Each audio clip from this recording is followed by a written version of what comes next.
of back. I'm gonna start off not these follow me around kind of vlogs. Instead, I'm going to update you throughout a number of different topics throughout the weeks.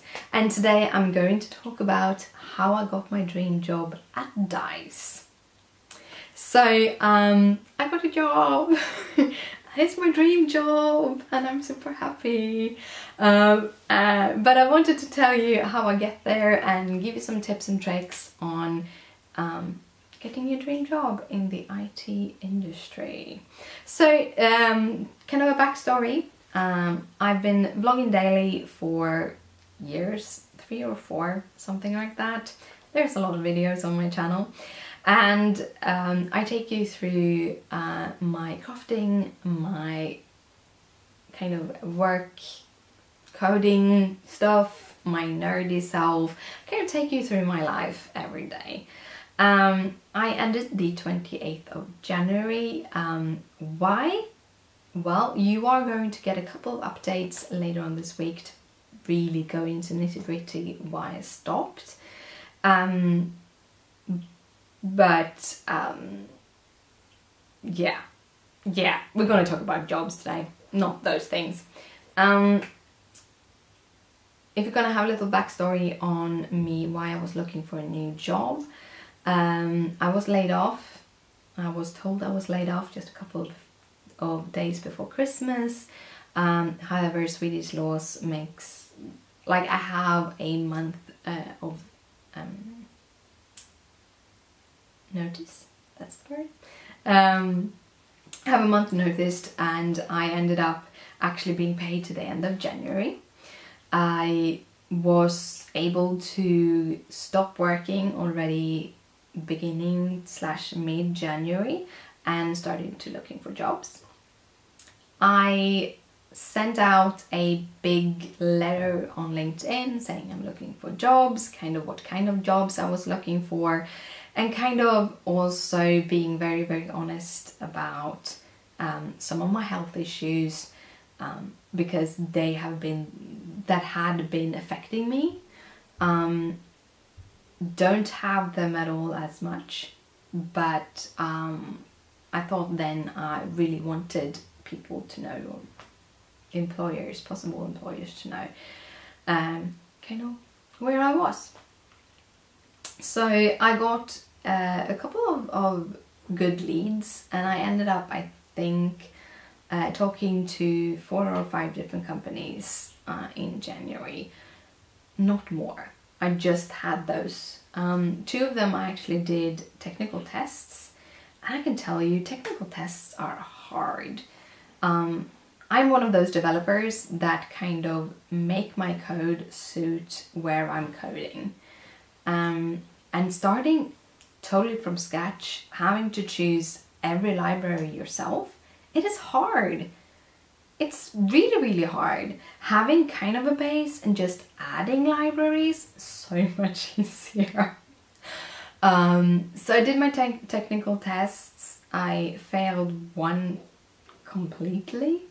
And that I think was my fault. It was divided into 2 parts. One was, this is what we want from you, and these are optional but nice to have. And I think they expect you to do the optional nice to have. I didn't do them. So yeah, maybe I can blame myself for that. The second one, I actually thought I did a really good job.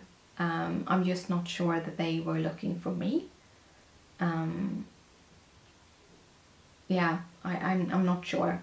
It was a very strange, like, I asked them kind of, could you kind of explain to me why I didn't? And he's like, yeah, I don't know how to tell you, so no. So I'm thinking that it has more to do with health issues than anything else. Because if it was a technical issue, they could have told me, like, yeah, you used the wrong library, or yeah, you're super bad at coding. But they didn't. So yeah, I don't know. Their loss. However, I continued on with 2, but both of those processes ending up being very, very long. And I think it was just in the end of January or in the beginning of February, I was contacted by the recruiter that had recruited me to my previous job. And I hadn't contacted him because I kind of was a little bit embarrassed that I didn't keep that job. And he's like, yeah, but that's nothing strange. Like, if you don't fit there, you don't fit there. That's just how it is. And let's get you a job. So I said, like, I have 2 colleagues. They will contact you here. And I had these 3 guys just sending me job after job after job. And in the beginning of February, I was going to like 2 job interviews a day. It was intensive. A lot of them were like, I had the first meeting and I'm like, yeah, this is not for me. A couple of them, like, I could take it one step further. But I ended up kind of choosing 2 of those. So at the end I had 3 proper processes, well, I had actually 4 processes going on. One was for a gaming company, but that was one of the longer ones, and I didn't feel I got kind of the communication from them that I was expecting. 2 of them was a consultant company, one that a friend talked to me about, and the other one is actually the company I chose to go with. And the 4th company, the 4th company was really, really interesting because I would be able to kind of dig in all the code and work that way. It was my kind of position, but I wasn't sure that the company was fun enough. There's so many kind of layers of where you want to work. And I ended up choosing one of the consultant company. So the reason why, the difference between the companies and what really made me go with this instead of the other, was very much the energy of, it was a much smaller consulting company, which I really, really liked. They were 5 owners and then consultants. Of those 5 owners, 3 of them actually still works as consultants. And the other 2 are the ones that do the day-to-day job at the company, making sure everyone gets paid and all the contract is okay, making sure that you work at a place you really, really like. And I really liked the energy, I really liked the people, and I really liked the clients. The other company had a lot of big industry clients, like Volvo for one, and even though it felt like, yeah, it could be fun, that was a part of me that did this. I've been there 10 years ago, and I felt I need to move forward and not backward. So I ended up choosing Mirado, which is the consulting company that I work for right now. And one big reason, except for the awesome people that work there, was that they do have a couple of clients that is really, really cool. Like Klarna, which is a like Swedish online bank. They also have Spotify and Discovery, and a whole bunch of other companies people are working for.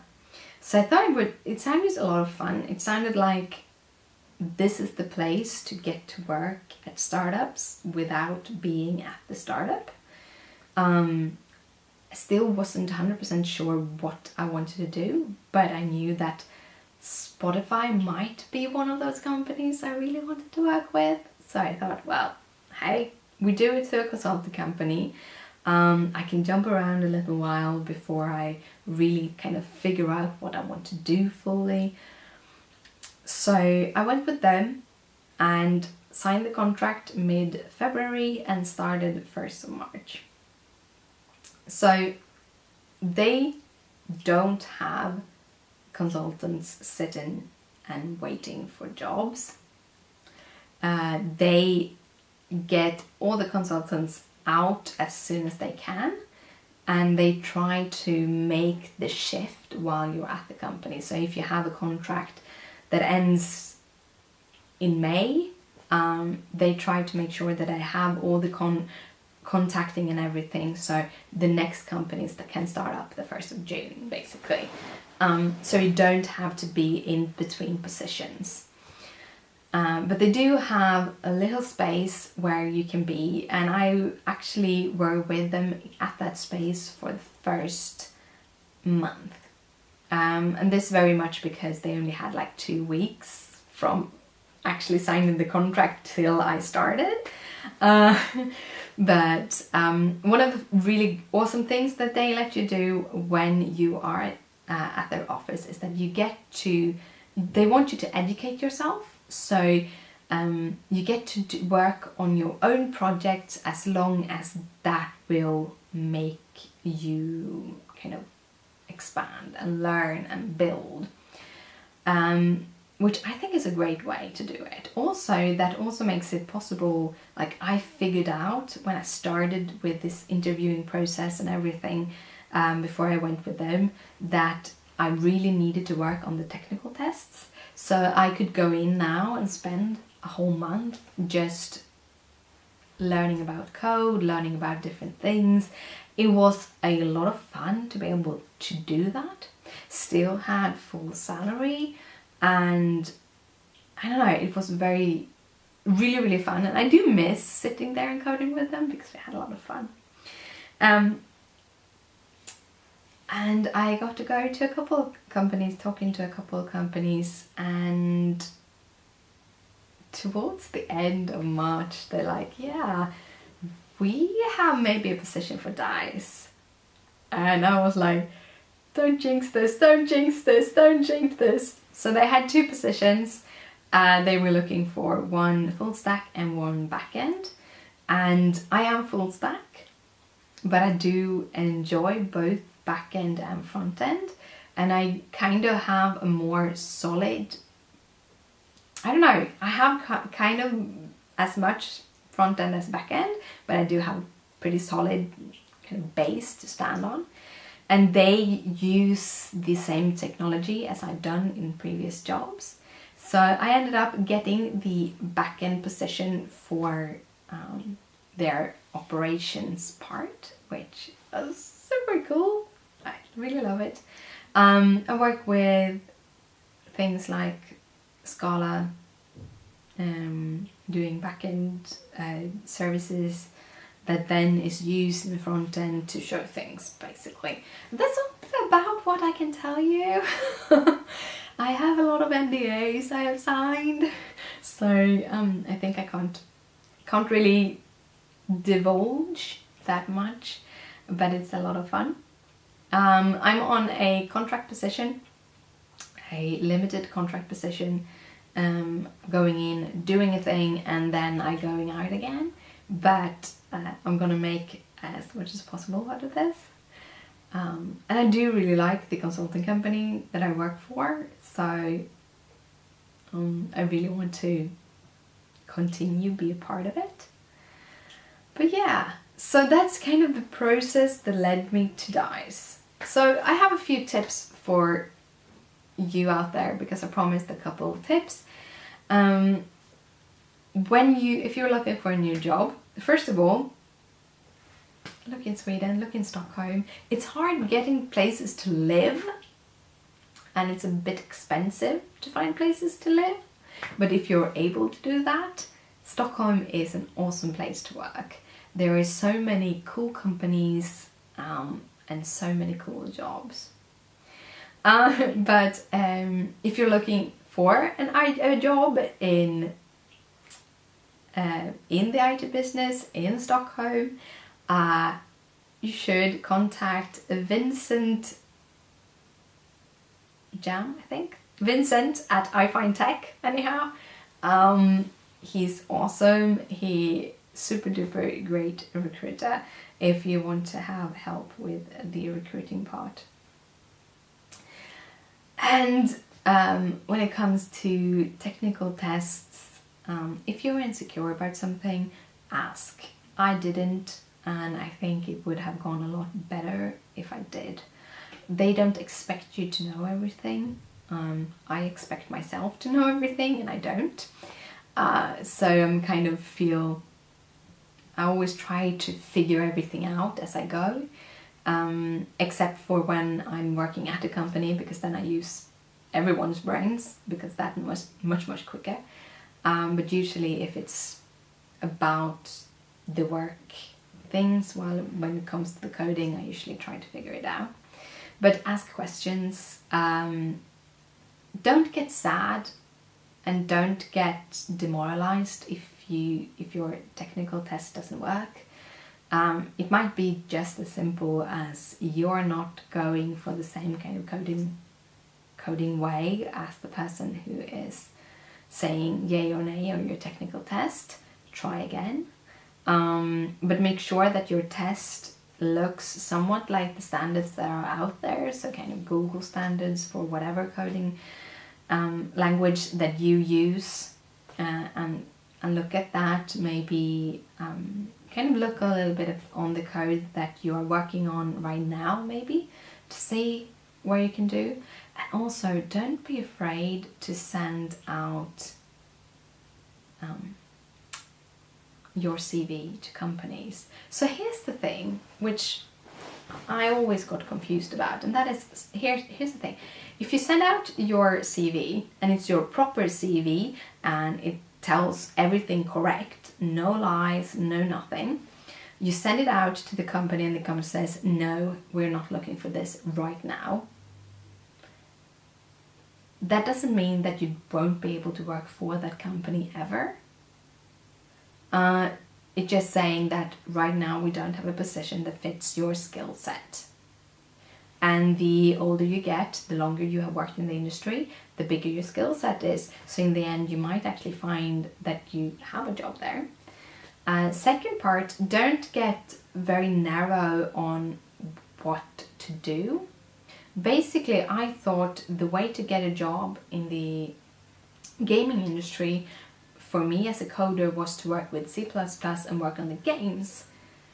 But I have found that being a full stack developer, working with microservices in the AWS cloud, actually there's a lot of use of that kind of knowledge. I won't be coding the games, I won't be fixing things in the games, but I will be doing things that is very important for the drive of the games.